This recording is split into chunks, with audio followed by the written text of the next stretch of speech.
Alors nous sommes mercredi, on est le 28 Iyar et nous sommes arrivés d'Af Kouf Chafbet de Bava Batra, Kouf Chafbet. On reprend la première grande ligne, à la fin, la première grande ligne. Velo kahaloka shel olam hazeh haloka shel olam haba. Il dit ce n'est pas la même chose le partage dans ce monde comme celui du monde futur. Comment? Haolam hazeh adam yesho sadeh lavan elo sadeh pardes. Sadeh pardes elo sadeh lavan. לעולם הבא אין לך כל אחד ואחד שאין לו בהר ובשפלה ובעמק. Il dit alors que dans ce monde, dans le territoire de la terre d'Israël, donc il pourrait y avoir quelqu'un, il a un champ propre donc pour cultiver donc par exemple donc des céréales, mais pas pour des arbres, pas pour des potagers, et d'autres ils en ont pour les arbres et les potagers, mais pas pour les céréales. Ça c'est dans ce monde-là, mais là-bas dans le monde futur, il n'y a pas un seul qui n'a pas un peu de tout, c'est-à-dire un peu de montagne, un peu de plaine, un peu de vallée. Shneemar, comme le pasuk qui dit Sha'ar Reuven Ehad, Sha'ar Yehuda Ehad, Sha'ar Levi Ehad. HaKadosh Baruch Hu mehalek lahen be'atzmo Shneemar ve'elle mahloktam ne'um Hashem. Donc on voit là-bas c'est Hashem qui va donner le partage à chacun et on dit que chacun il aura un petit peu de chaque. Tout le monde aura une part de chaque donc parcelle de terrain. Et de là on apprend Khatani Mehat. C'est pour ça que la Gemara déduit ce qu'on avait dit au début hier.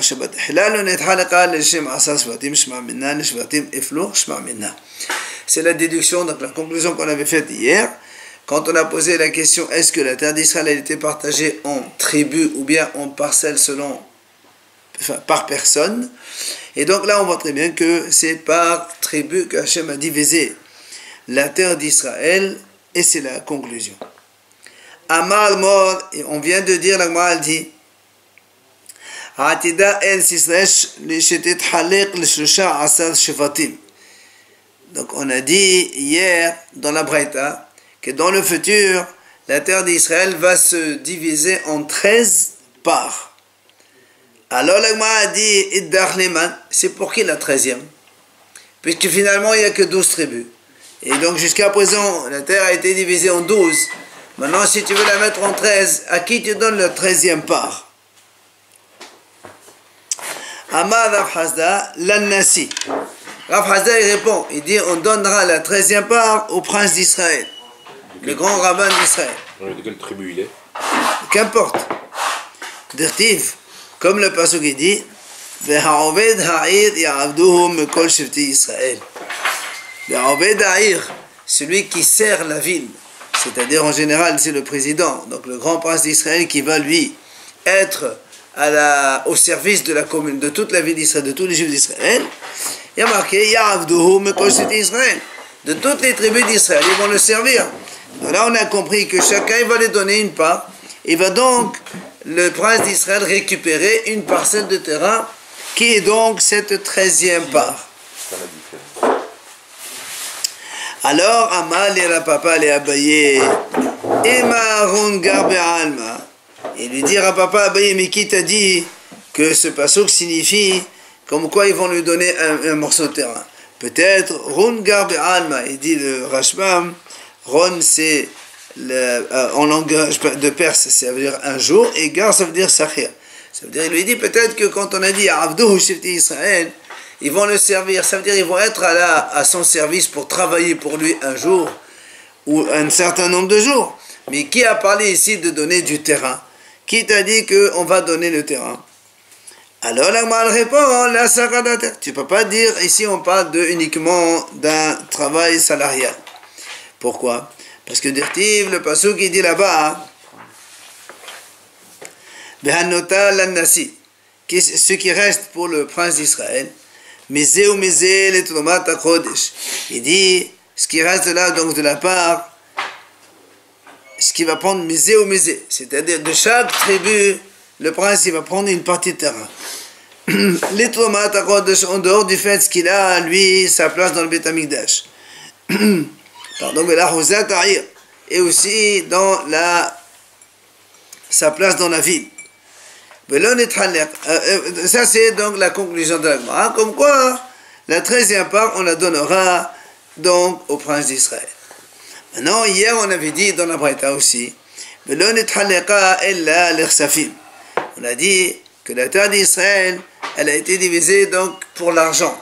C'est-à-dire, on a expliqué hier, une part qui vaut tant, elle voudrait une autre part qui voudrait la même chose, même si en superficie, c'est pas la même chose, d'accord? Alors, la Gemara a dit, Ben Rav Lim'at. La Gemara a dit, comment tu sais ça? Parce que le pasuk dit, Ben Rav Lim'at, entre Rav, beaucoup, et Ma'at, un petit peu. Alors, la Gemara a dit, qu'est-ce que ça veut dire quand on dit comme ça que la terre d'Israël a été divisée en fonction de l'argent? Les mailles. Et les mailles, les shofra vesania, ato b'shoftan et askenan. Elle m'a dit, je comprends pas. Qu'est-ce que tu veux dire par là? Ça veut dire que quelqu'un va lui donner un bon terrain. L'autre, on va lui donner un mauvais terrain. Et donc, en superficie, ça va donc un petit peu équivalent. Elle m'a dit, est-ce qu'il y aurait des gens bêtes qui vont accepter des mauvais terrains? Alors, qu'est-ce que ça veut dire en fonction de l'argent? Et là, l'Agma a dit, en vérité, ce n'est pas les mauvais terrains ou les bons terrains. Et là, l'Ekrova ou l'Hoka. Il dit, en vérité, on parle ici de la distance par rapport à Yerushalayim. Plus tu es proche de Yerushalayim, plus le terrain, il vaut cher. Et donc, du coup, plus tu t'éloignes, il vaut moins cher. Et donc, si tu prends une part plus lointaine, donc la superficie va être plus grande pour la même valeur d'argent. Comme la mahlok de Tanaïm, elle dit, Rabbi Eliezer omed b'chsafim ya'eluha, Rabbi Yoshua omed b'karka ya'eluha. D'accord? Ça, c'est la mahlok de Tanaïm. Donc, Rabbi Eliezer dit b'chsafim ya'eluha, c'est-à-dire, comme on a pensé au début, que on indemnise un bon terrain, parce que quelqu'un il prend un bon morceau de terrain, l'autre il prend un moins, il lui donne un équivalent d'indemnisation en argent. Ça c'est Rabbi Eliezer. Et Rabbi Yoshua dit non, c'est en parcelle de terrain, c'est-à-dire il lui donne une superficie plus grande par rapport à ce qu'il a lui, en fonction de l'avantage qu'il a. Après on a dit on a dit aussi que la terre d'Israël a été partagée seulement avec Goral, c'est-à-dire avec un tirage au sort, comme on a expliqué hier chez Neymar. Seulement avec un tirage au sort. Tana, vient la Gemara enseigne. Pourquoi la Torah emploie le mot Ach seulement? C'est un diminutif. Ach Beroral. Tu sais pourquoi il est marqué Ach Beroral? C'est Oh Yehoshua Vechaleb. La Gemara a dit, c'est pour te dire que Yehoshua et Caleb, eux, ont été exceptés. Ils n'ont pas participé au tirage au sort. Alors la Gemara a dit les mailles. Ça veut dire quoi? Pourquoi ils n'ont pas participé aujourd'hui? Et les Madela Shakul Kilal, est-ce que tu vas me dire, ça veut dire qu'on n'aura pas donné du tout un morceau de terrain? C'est étonnant. Pourquoi? On a dit hier, rappelez-vous, avant hier, que Yehoshua et Caleb, ils ont pris la part de terrain qui devait revenir aux explorateurs. Et pour certains aussi, pour les plaignants de Korah. Alors il te dit ici déjà, eux, ils ont pris la part des autres. Alors on ne va pas leur donner leur propre part. Alors qu'est-ce que ça veut dire? Ils n'ont pas participé, ils n'ont pas pris part au tirage au sort.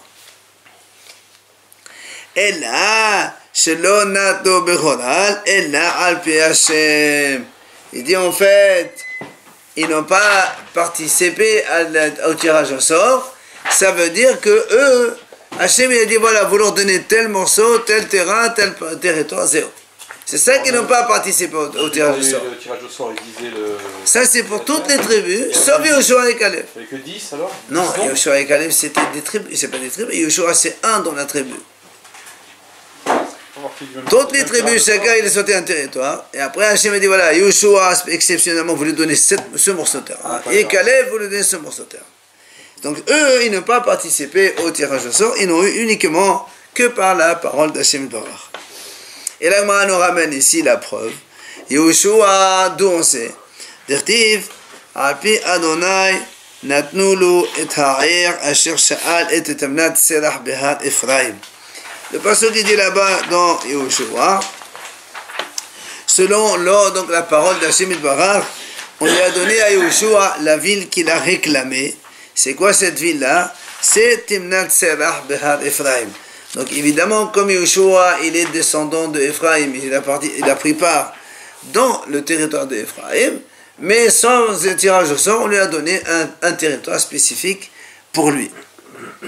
Et la Gemara dit, d'où tu sais que c'est ça? Il dit parce que Ketiv Serah Hortiv Heres.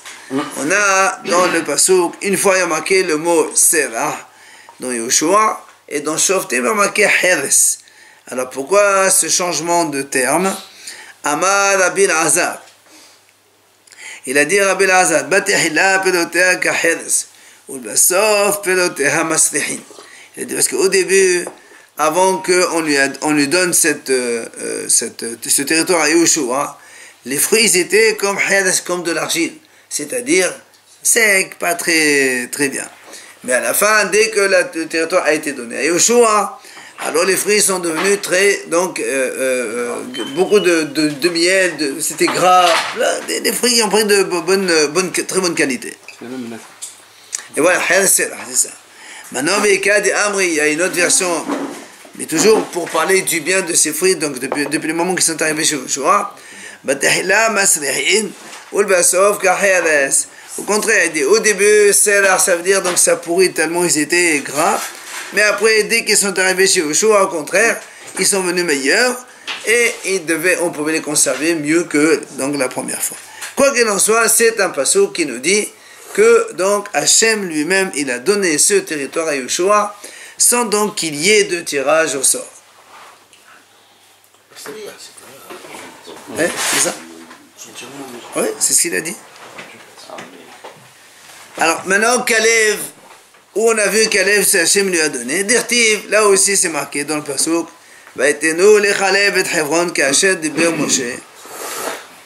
On a donné à Kalev donc la ville de Hebron comme Moshe Rabbeinu l'avait promis.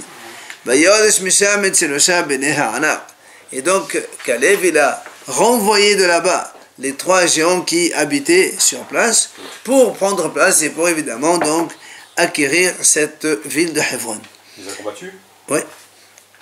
Via la Gemara, elle pose une question. Elle dit, comment tu dis ça? Hebron, nous aussi que Hebron, c'est une ville de refuge. Alors comment tu dis qu'on a donné à Kalev?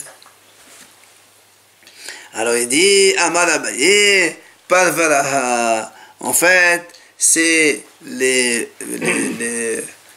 comment on appelle, les fourberies. C'est-à-dire, non, pas les fourberies, c'est les alentours de la Hebron. Donc Hebron elle-même, c'est une ville de refuge qui n'a été donnée à personne. Mais tous les alentours, eux, ils ont été donnés donc à Kalev, comme l'avait promis Dirtiv. D'ailleurs, il le dit ici dans le pasuk, les champs de la ville et les cours, on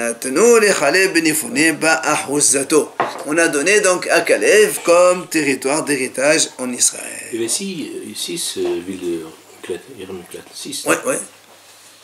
Là-bas, ils étaient enterrés les patriarches, je pense, c'est des villes de refuge. Alors, ça ne contredit pas.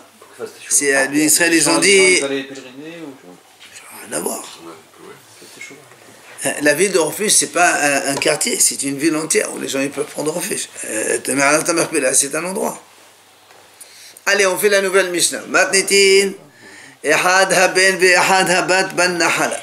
La Mishnah dit, il y a exactement la même chose entre un fils qui hérite et une fille qui hérite quand il n'y a pas de garçon. C'est-à-dire, il y a les mêmes droits. On va expliquer dans la Gemara. Quand il y a des enfants, des garçons, ou quand il n'y a pas de garçons mais il y a des filles, c'est la même chose. Ça veut dire que si c'est une fille aînée, elle va prendre 2? Pour l'instant, on n'a pas dit ça.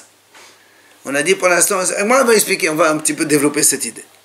Et là, la Mishnah a dit seulement, chez Haben, la différence c'est quoi? Haben notel pi shenaim b'naseh ha'av et non notel pi shenaim b'naseh ha'em. C'est que le garçon, lui, il prend la double part dans les biens de son père. Le Bechor. Le Bechor, bien sûr. Il prend double part dans les biens de son père, mais pas ceux de sa mère. D'accord? Et les filles, deuxième différence. Les filles, elles se nourrissent parmi les biens donc, de leur père, mais pas avec les biens de leur mère. C'est-à-dire quand il y a le père et la mère qui meurent. Le père, il va donner donc l'héritage de ses biens à ses enfants. S'il y a un garçon, le garçon il prendra double part. S'il y a une fille, il n'y a pas de double part, on verra dans la discussion. Maintenant, s'il y a des biens de la mère, quand il y a maintenant dans la maison, il y a des garçons, il y a des filles. On a dit les garçons héritent, mais le père a le devoir de subvenir aux besoins de ses filles, de les nourrir. Sinon, comment elles vont faire? Alors, rappelez-vous, on avait vu, il a dit que les filles, elles se nourrissent jusqu'à leur mariage, et le père, il donne de l'héritage. On prend 1/10 pour chaque fille, on a vu ça, donc tout beau tabac. Donc ça, c'est pour ça qu'il dit, banot, les filles, nizonot menerse ha'av. Donc, on va leur donner et subvenir à leurs besoins des biens du père, donc pour justement les nourrir jusqu'à leur mariage, et le mariage inclus. Mais par contre, ve'enan nizonot menerse ha'im. Si maintenant la mère, elle meurt et elle laisse des biens, les biens de la mère ne vont qu'aux garçons. Les filles n'ont pas le droit, donc, parce que dans la Ketouba, le père il dit comme ça, je m'engage à te nourrir quand tu seras veuve et à nourrir tes filles. Mais la mère ne s'engage pas à nourrir qui que ce soit quand on fait la Ketouba. C'est le mari qui s'engage, pas la femme. Donc du coup, la mère, elle n'a aucun devoir de donner de l'argent aux filles donc, quand elles meurent. Alors, donc, la Gemara lui a maintenant posé donc, la question, quand on a dit le garçon et la fille, ils sont égaux dans l'héritage. La Gemara a dit qu'est-ce que ça veut dire ils sont égaux? En quoi ils sont égaux? Et les si tu me dis ils héritent tous les deux ensemble, ça c'est pas possible. Pourquoi? Parce que nous, on a déjà vu dans la Mishnah, Ben Kodem Labat. Kol Yosei Yedechoshe Ben Kodem Labat. On a déjà vu que quand il y a des garçons et des filles, c'est les garçons qui dominent, qui prennent tout par rapport aux filles. Et même les descendants de ce garçon, ils sont prioritaires par rapport à toutes les filles. Donc on ne comprend pas la phrase quand tu me dis le garçon et la fille sont égaux donc concernant l'héritage. Ça c'est la question de la Gemara. Que signifie cette phrase? Bien la Gemara nous dit Siman Nafsham. Nafsham, c'est-à-dire les 4 lettres Nun Peshin Mem. On va te donner donc 4 possibilités de réponse. Première réponse, Amar Rav Nachman ben Ishaq. Hachi Ka'amar. Il vient Rav Nachman ben Ishaq et dit voilà ce qu'on est en train de dire dans la Mishnah. Ehad haben ve'ehad habat notlin bara'oy keva muhzaq. Il a dit que ce soit le fils ou la fille, ils prendront dans l'héritage ra'oy keva muhzaq, c'est-à-dire aussi bien les biens qui existent maintenant que les biens qui vont venir plus tard. Rappelez-vous, on a dit pour le premier-né, il ne prend que ce qu'il y a maintenant, pas ce qui va venir plus tard. Mais pour un héritage normal des enfants, c'est-à-dire si un père il meurt, il laisse des biens, il y a un certain nombre de garçons, ils vont hériter. Si après le père de ce père il meurt, et donc du coup le père il va hériter post-mortem, après sa mort, des biens de son père à lui, là aussi les enfants ils vont se les partager. Exactement. Pas le premier, pas le double part. Alors il dit la même chose pour la fille aussi. S'il n'y a pas de garçon et qu'il n'y a que des filles, d'accord? Eh bien les filles, elles hériteront de la même façon. Aussi bien les biens qui appartiennent au père maintenant que des biens qui vont arriver plus tard donc chez le père. À part égale. À part égale. Pourquoi il va marquer fils et petite fille? Comment ça, fils et petite? Pourquoi fils et petite fille? Là on parle des garçons et des filles. Mais c'est la fille du garçon qui va hériter par égale. Non, la fille du garçon, elle, si elle existe, elle est prioritaire sur toutes les filles. Là, on parle qu'il n'y a pas de garçon du tout. Ah non, sinon, il n'y a pas de... C'est des filles, il n'y a rien du tout. Si c'est l'héritage de la mère, il n'y a pas... Non, on ne parle pas de la mère. Pour l'instant, on parle que de l'héritage du père, parce que la mère, les filles, elles ne prennent pas, on a dit. Donc, voilà la réponse quand on a dit « Hada ben ve hada ba ». Alors, vient la Gemara, dit « Mais attends, Hanami tanina ». La Gemara dit « Mais ça, je n'ai pas besoin de la Mishnah pour me le dire, parce qu'on le sait déjà. On l'a déjà étudié. » Où ça? Elle dit voilà la Mishnah précédente quand on a vu.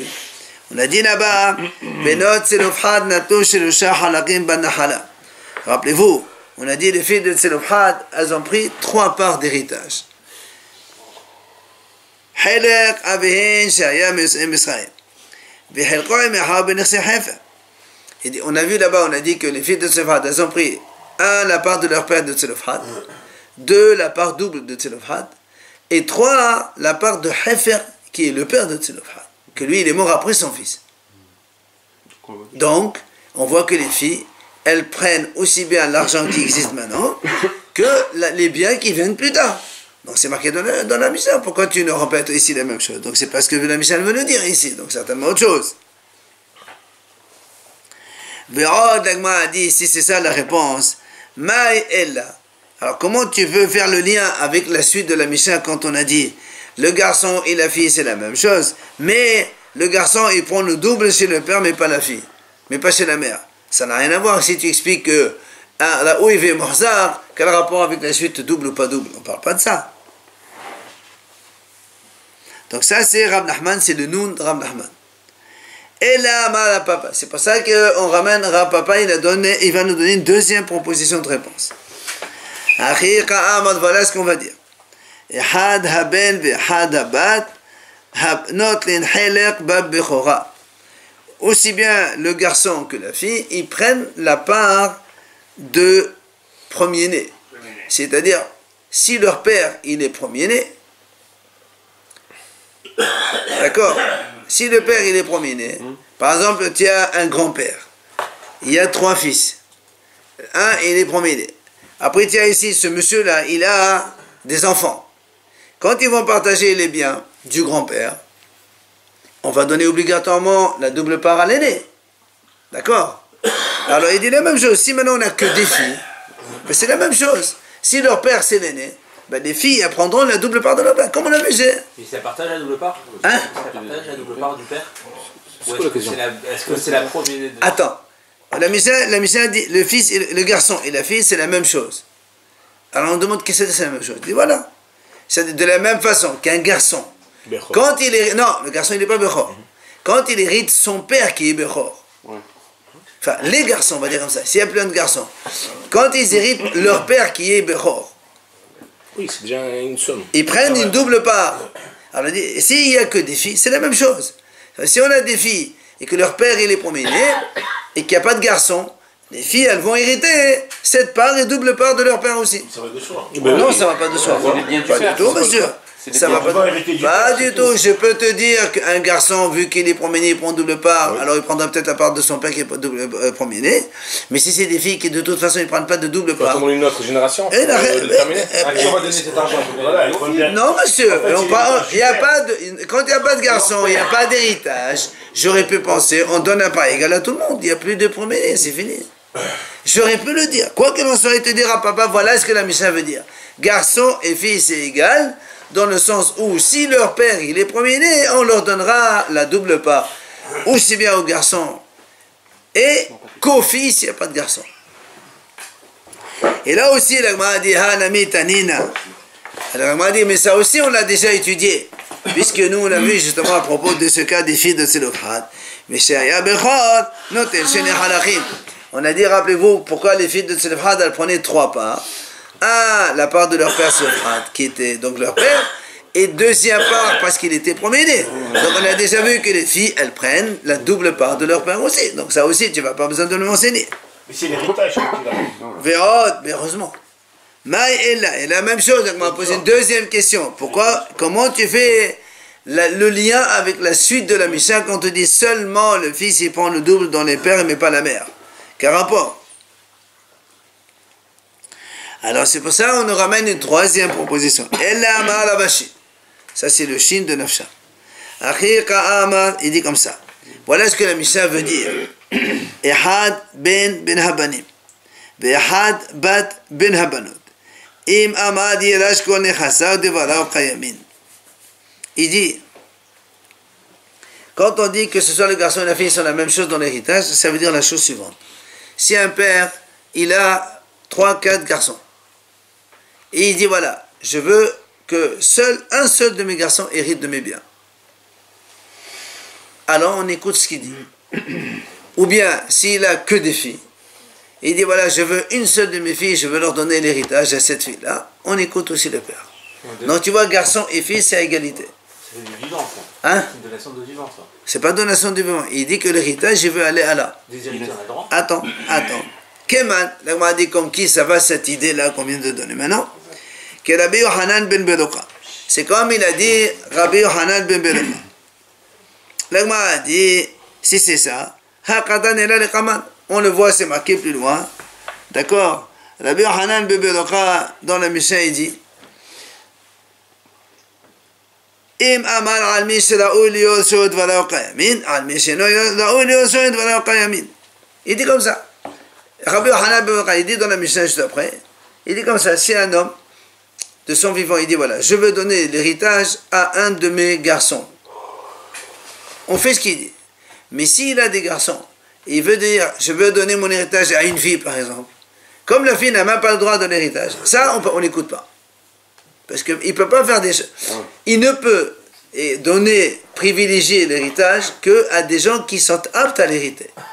Ou bien si maintenant il n'a que des filles, il dit voilà, j'ai un esclave ou un serviteur ou un copain ou je ne sais qui, ou mon frère ou mon père, je veux lui donner mon héritage, ça ne marche pas. Cette façon de disposer de son héritage ne marche que pour des gens qui sont aptes à l'hériter. Donc quand il dit ça, donc c'est pour ça qu'on a dit, ici dans la Mishnah, garçon ou fille, s'il dit un garçon je veux donner plutôt qu'à d'autres, ou à une fille plutôt qu'à d'autres, donc c'est ce que la Mishnah a dit, on a dit mais là c'est la Rabbi Yohanan ben Bedoka, il a dit dans la Mishnah juste après. Donc qu'est-ce qu'elle veut dire la Mishnah ici, ça ne va rien dire. Maintenant, et si tu me dis alors, la Mishnah ici, elle parle stam, sans auteur. Et après on a Rabbi Yohanan ben Bedoka. Alors elle te dit que la Mishnah, elle marche comme Rabbi Yohanan ben Bedoka. Tu peux dire ça. Donc la Mishnah, elle veut te dire, voilà, la Mishnah, elle pense comme, là, la Khalé comme Rabbi Yohanan ben Bedoka. Alors le m'a dit non, c'est pas possible de dire ça. Pourquoi? Parce que stam et hakar manokti. Ou stam et hakar mahloket en halakha kistam. Parce que m'a dit, quand est-ce qu'on dit ça? C'est quand on a une première Mishnah, on voit une divergence de vue. Après, on a une Mishnah d'après, on te donne un avis entre les deux. Là, on opte pour une halakha par rapport à l'un ou l'autre. Mais chez nous, c'est le contraire. D'abord, tu as énoncé une idée stam. Après, tu as un mahloket. Et là, tu ne peux pas me dire que la Mishnah, elle va selon l'un. Le contraire. Si tu as mahloket, ça veut dire que la Mishnah, au début, on savait croire que c'était un seul. Maintenant, il y a le deux. Alors, on ne sait pas qui c'est. Donc, dans tous les cas, que signifie de la Mishnah ici? Qu'est-ce que ça signifie? Là encore, la pose la même question, mais là, comment tu fais le lien avec la suite de notre Mishnah ici? Si tu me dis, soit le garçon, soit la fille, si le père il veut privilégier un ou l'autre, donc chacun dans son domaine, ça marche. Et là, alors comment tu fais le lien avec la suite de la Mishnah? Seulement, le garçon il prend 2 dans la double part des parents, du père mais pas de la mère. Quel rapport? Ça n'a rien à voir, le lien il n'est pas du tout logique. Et là, Amar, mort Barabshi. Voilà pourquoi on a donc maintenant un 4e avis, qui est celui de mort Barabshi. Il dit voilà comment il faut comprendre notre Mishnah. Quand on a dit dans la Mishnah, soit le garçon, soit la fille, ils sont égaux dans l'héritage, et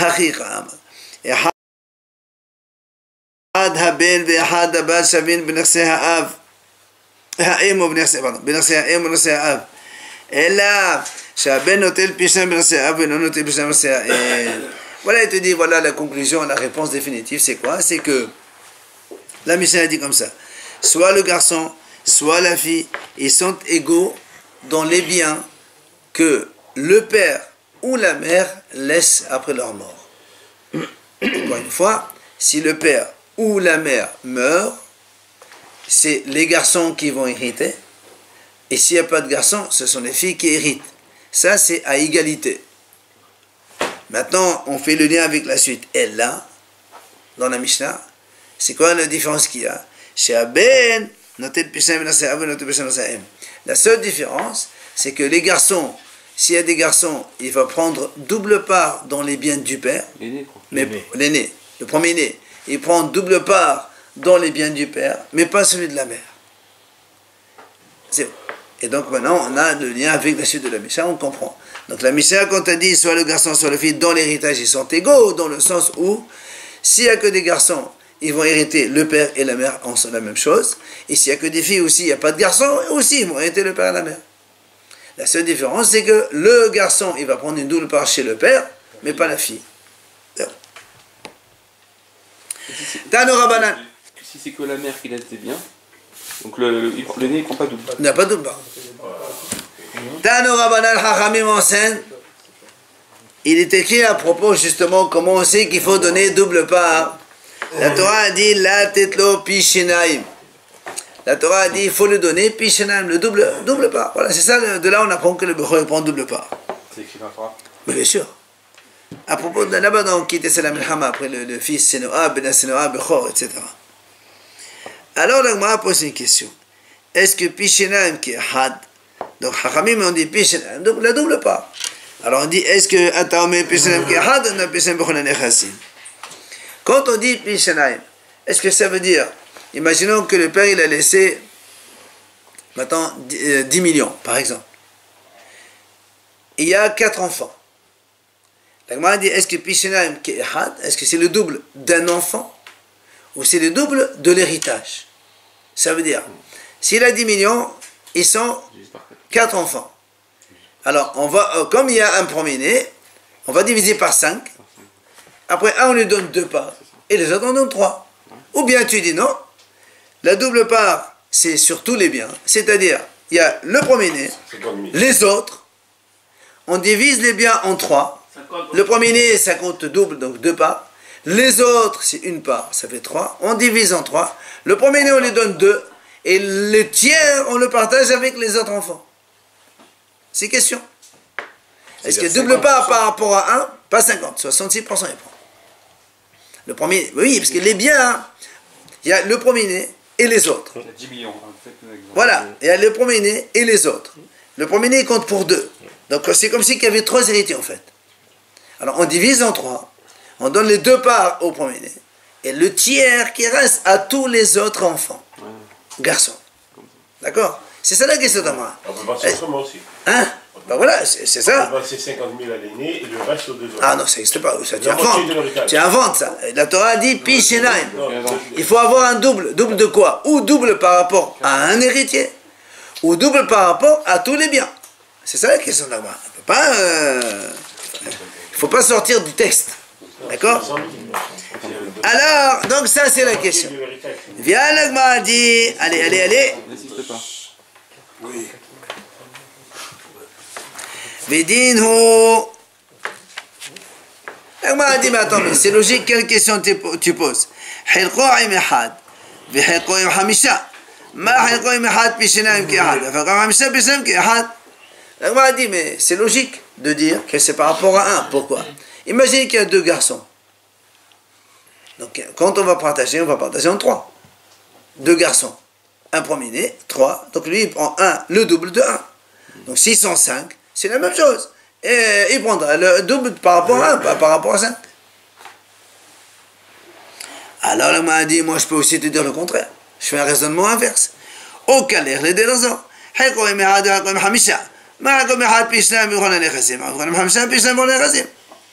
Je peux te dire aussi la même chose. Quand il fait avec 1, c'est tous les biens qu'on divise en 3. Puisqu'il n'y a qu'un seul frère. Et que lui, il est premier-né. On va diviser en 3. N'est-ce pas? C'est logique, ça. Alors moi, je peux te dire la même chose. Quand il y en a 5, on divisera aussi en 3. Et après le tiers, on donnera aux 4 restants. Pourquoi tu divises en 3? Parce que il y a le premier-né et les enfants. Alors on va dire que le premier-né prend par rapport aux 5 une part entière, plus sa part. Donc ça fait 2 tiers. Et un tiers pour les 5. Comme on a voulu dire dans la question. Un, c'est pour le reste, c'est ça? Ouais, Une part pour le reste. voilà, une part. Et 2 parts pour le reste. Exactement, Voilà. pour le premier-né. Talmud Omar, Talmud a dit donc, comme on a les 2 hypothèses possibles, il est pas sûr qu'il dit Vehaya beyoman helo et banav. Il y a marqué comme ça, le jour où il va faire hériter à ses enfants. HaTorah de beta nahala etzel ahin. Ha en alecha ladon kelashon ha'ahadon nana kelashon ha'rishon. Étant donné que c'est marqué beyoman helo et banav, le jour où il va donner l'héritage à ses enfants, là-bas la Torah dit tu ne peux pas privilégier le fils de la femme que tu aimes par rapport à celui que tu détestes, etc. Mais étant donné que la Torah l'a répété, il faut donner le double à celui-là. Donc ça veut dire que en fait, la Torah a donné l'avantage à un premier-né par rapport aux autres frères. C'est-à-dire un frère. par rapport à un frère. Elle n'a pas dit par rapport à plusieurs frères. Alors on a dit, c'est pas ça. Tu ne peux pas prendre la deuxième hypothèse comme quand on fait le double de tous les biens, mais on prend la première hypothèse, c'est-à-dire une double part par rapport à un enfant. Et c'est donc ce qu'on fait d'ailleurs aujourd'hui. Quand ils sont 4 par exemple, on divise par 5, et on lui donne 2 et les autres un chacun, donc c'est ce qui est beaucoup plus logique. Veomer l'Agmal ramène ici le pasuk qui dit Uvne Reuven bechol Israël ki hu ha-bechol. L'Agmal dit comme ça. C'est marqué dans le pasuk là-bas dans Devrei Hayamim. Les enfants de Reuven. Reuven, lui, on sait, c'était le premier-né. Évidemment, c'est le premier. Bechol Israël, c'est le premier-né. Ki hu ha-bechol. Seulement, rappelons avec l'incident qu'il y a eu après la mort de Rachel. Et il est venu Reuven, il a changé le lit, puisque après la mort de Rachel, Yaakov il a changé son lit principal qui était chez Rachel, il a mis chez Bilha, la servante de Rachel. Et comme Reuven n'était pas content, il a pris le lit de Yaakov Avinu, il l'a mis dans la chambre de sa mère, Léa. Alors là, il dit, comme Yaakov n'était pas content parce que justement il a profané le lit de son père, Netena becholato levni Yosef ben Israël. Le droit d'aînesse, il est passé de Reuven à Yosef. Donc le père il peut changer. Oui, ça on le sait. Maintenant là, moi a dit. On le sait. Hein? Le Bechor, c'est le Bechor. Mais on le sait, puisque finalement c'est Yosef qui a eu la double part dans le territoire d'Israël, Ephraim et Ménaché. Yaakov Avinu, il a donné comme ça. Il n'a pas le droit, il a eu l'envie. Parce que Yaakov Avinu dit là, tu as promené mon lit. Hein? Tu dis que tout à l'heure, c'est le Bechor. C'est le premier de Rachel. Ben, toi, déjà dit que c'est. Absolument vrai. Quoi qu'il en soit, ça veut dire que c'est pas pour autant que Yosef s'appelle Bechor. On sait très bien que c'est toujours Reuven qui est le Bechor. Malgré tout, Yaakov il a déplacé au niveau territoire, donc c'est Yosef qui a eu la double part. Mais au niveau Bechor, le nom de Bechor, il reste Reuven, il reste le nom de Bechor. Il y a aussi les Lévi'im qui ont pris la part, la Bechora du Beth Amikdash. Absolument. Par rapport, c'est ce qu'il va nous dire. Oui, oui. Veomer, encore un passage qui dit comme ça. Ki Yehuda, le passage qui dit comme ça. Ki Yehuda gafad be'ahav. Unarid memeno. Bechora li Yosef. Le passage là-bas aussi dans des versets il dit comme ça. Yehuda gafad be'ahav. Yehuda était évidemment le plus fort parmi ses frères. Et Unarid memeno. Et donc il est plus chef que lui. Bechora li Yosef. C'est-à-dire le droit d'aînesse, il est parti à Yosef. Alors il m'a dit, Ne'emra bechora li Yosef, Ne'emra bechora li Dorot. Ma bechora amra li Yosef pishenam ki ahad, a bechora madot pishenam ki ahad. De la même façon, comme il y a marqué bechora le nom de chez Yosef, il y a marqué bechora les Dorot. Donc c'était dans la Torah qu'on parle de bechor, droit d'aînesse normal.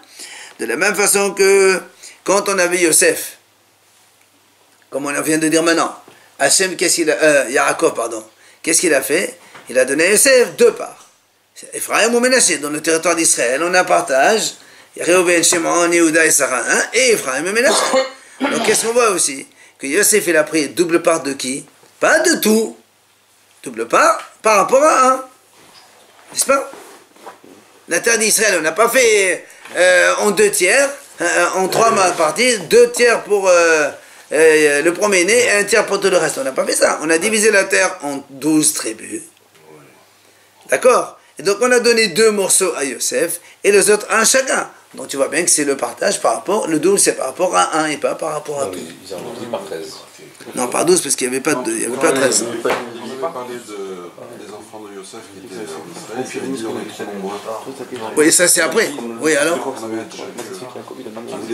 Absolument, oui, je leur dis, c'est pas possible. C'était les Ephraim et Ménaché. Oui, oui. C'est les 2. Les 2. Mais ça qu'importe. On leur a donné 2 parts de territoire, c'est tout. Veomer, l'Agma a dit comme ça d'ailleurs. ואני נתתי לך שכם אחד על אחיך אשר לקחתי מידם ולי בחד ובקשתי.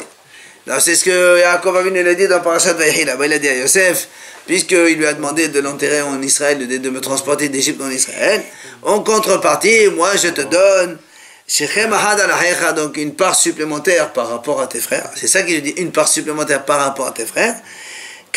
Donc c'est qu'il va lui donner la ville de Shechem, là on va enterrer Yosef. Que j'ai pris donc de la main de Emori, avec mon épée et avec mon arc. Alors il m'a dit, est-ce qu'on a vu que Yaakov Avinu il s'est battu avec l'arc ou avec l'épée? Voilà le passage qui dit au contraire, je ne compte pas sur mon arc, ni mon épée ne va me sauver. Alors comment il a fait? Il dit non, donc tu vois bien que Yaakov a venu dire à Yosef, je te donne la ville de Shechem comme territoire supplémentaire pour toi, eh bien, que j'ai pu acquérir par ma tfila et par ma prière. Ok, et donc on voit ici que quoi? Que la part de Yosef qu'il a eue par rapport aux autres, c'est une part correspondant à un seul, donc des enfants, et non pas à toutes les tribus par la suite. Donc on verra demain, Be'ezrat Hashem, toute la discussion concernant toutes ces psukim en plus.